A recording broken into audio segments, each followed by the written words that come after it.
Selamat pagi dari kota Praha. Nelson Mandela, mantan presiden di Afrika Selatan berkata bahwa Anda harus jujur pada diri Anda sendiri. Jika tidak, maka Anda tidak punya kesempatan untuk berperan di masyarakat. Saya kira ini sebuah pernyataan yang berharga, pernyataan yang sangat bermutu begitu ya, dan benar. Saya melihat kebenaran di dalam pernyataan yang disampaikannya. Dan kenapa saya mengutip perkataan dari seorang bernama Nelson Mandela?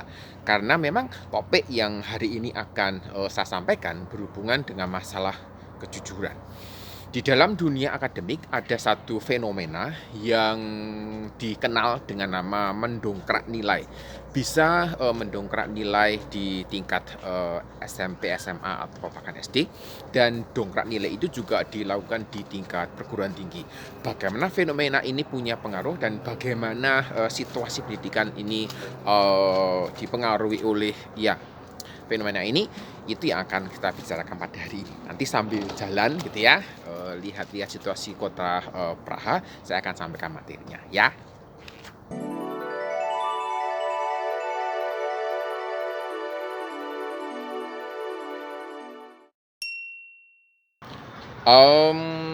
Nilai itu adalah hasil hasil evaluasi belajar gitu ya, yang diperoleh dengan berbagai macam cara. Ada yang menggunakan ujian, tes begitu ya, ada yang lewat kuis, lalu tugas, mungkin ada PR juga gitu ya. Sehingga guru ini mesti kreatif gitu bagaimana mengerjakan evaluasinya. Dan menurut saya gitu ya, cara evaluasi yang tidak tepat itu akan mengakibatkan hasil yang tidak reliable gitu ya. Nah, sekarang ini gitu ya, bukan sekarang ini, sudah cukup lama mestinya ada satu hot topic yang didiskusikan terkait dengan cara mengevaluasi. Jadi mau dievaluasi detail, misalnya per materi, per bab atau per dua bab gitu ya, atau dievaluasi secara global. Argumennya begini, kalau dievaluasi secara detail per materi, itu evaluasinya bisa komprehensif terkait dengan materi-materi yang ada. Tetapi kekurangannya adalah kemungkinan besar siswa atau mahasiswa tidak mampu melakukan integrasi terhadap apa yang dia ketahuinya.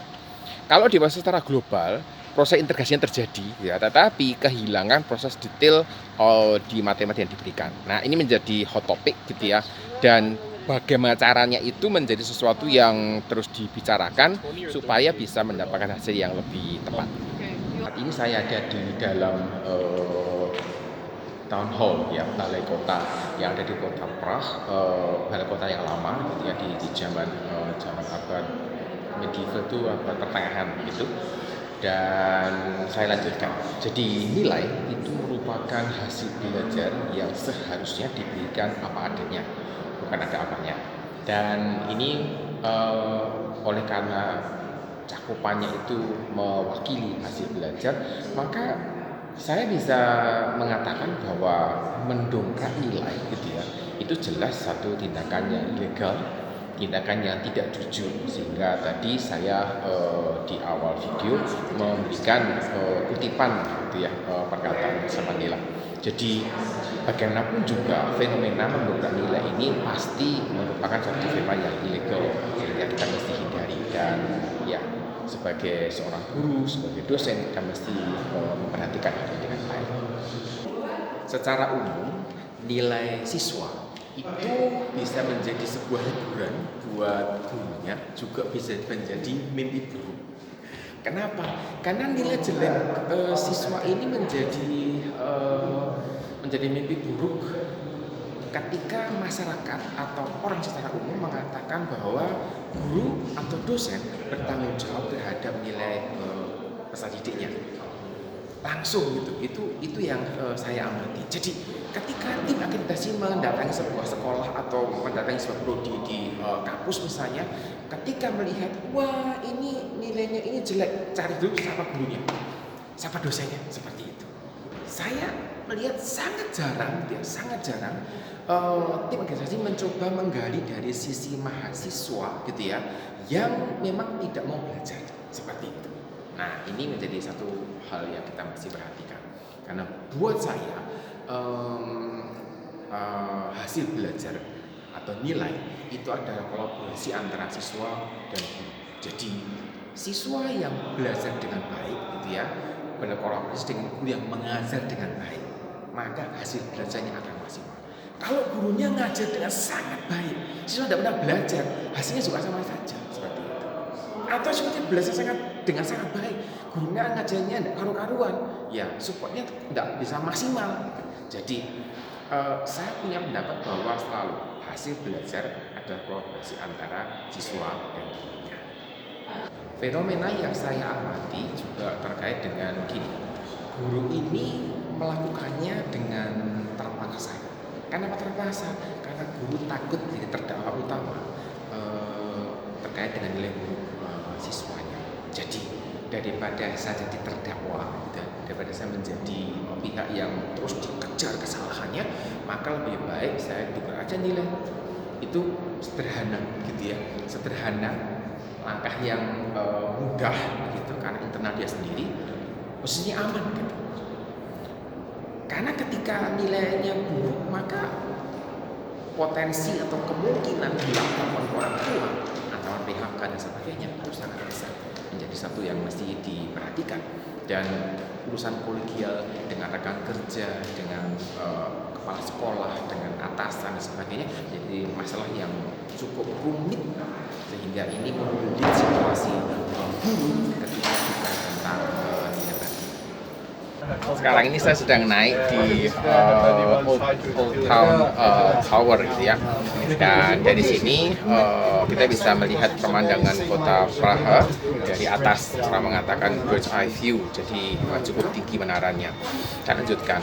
Sebenarnya kalau kita bicara tentang proses apa ya, mendongkrak nilai gitu, mohon maaf kalau kasar.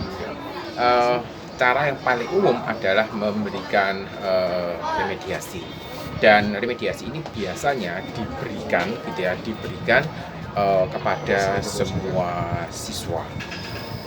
Dalam beberapa kasus yang saya amati, ternyata remediasi itu ada yang diberikan terus-menerus sampai tercapai SKM-nya, sehingga saya melihat bahwa siswa ini tidak diberikan semacam kesempatan untuk belajar menghargai gitu ya, menghargai hal yang pertama, karena selalu mengatakan pasti ada ban serepnya gitu, dan ini menjadi sesuatu yang kita mesti perhatikan. Lalu di dalam pemberian remediasi ini ada juga hal yang saya dengar dari rekan guru, cara memberikannya juga dilatih dulu gitu ya. Ada latihan soalnya, dan nanti soal yang diberikan untuk remediasi itu adalah sama dengan soal latihan tadi. Jadi ya mohon maaf gitu ya, saya merasa bahwa jika memang ini benar, maka ada manipulasi, ada tipu-tipu yang kita mesti perhatikan. Saat ini saya sedang berada di depan astronomical clock gitu ya. Jadi ada satu event yang di sini setiap jam itu, maka tower ini itu akan bagian yang Anda lihat sekarang ini.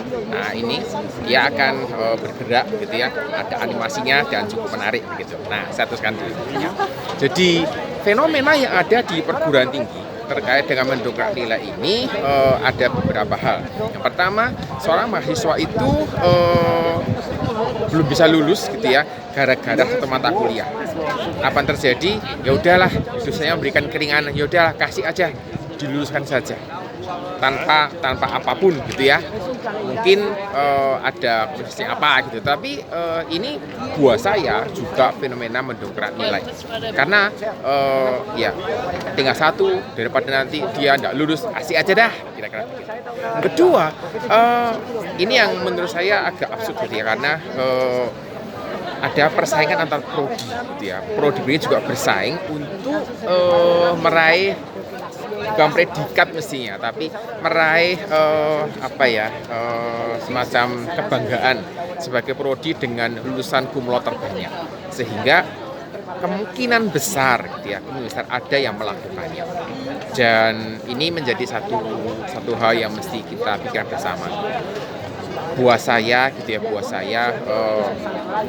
meraih prestasi prodi dengan kuota terbanyak itu bukan satu tujuan pendidikan menurut saya, dan godaan untuk menentukan ini cukup besar.